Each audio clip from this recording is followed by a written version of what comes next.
Sa mga stuffed toy collectors dyan, mga baby loves like me, dumating na naman yung ating mga bagong koleksyon. Bakit kayo nagko-collect ng mga stuffed toy? Wala kayong jowa, no? Just kidding! Siyempre, ang cute kasi nila and very huggable. Kaya, and gustong-gusto na natin may mga stuffed toy sa mga bed natin or sa mga sasakyan natin, sa mga living room. Saan bang room yan? Naglalagay tayo ng mga stuffed toys na magustuhan natin. Most especially kung mahilig tayo dun sa mga zodiac sign natin. Diba? Kaya yan, i-check nyo yung mga stuffed toys natin. Ang dami nyo makukuliktang mga iba't ibang klase.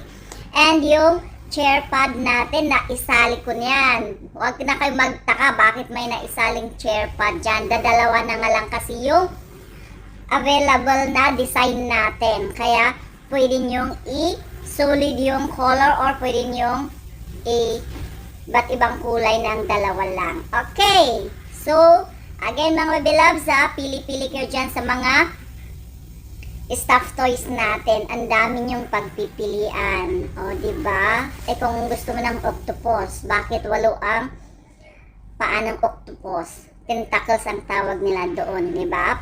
Kasi, malay mo, marami kang aakyatan na mga places dyan, diba? Ano yung mga places na yon? For the octopus lover dyan, may mga iba't ibang kulay. So, check nyo yan. May mga couple din tayo dyan, mga baby loves ko. Okay, so yan pili kayo sa mga items natin. Tignan mo naman si elephant, bebe.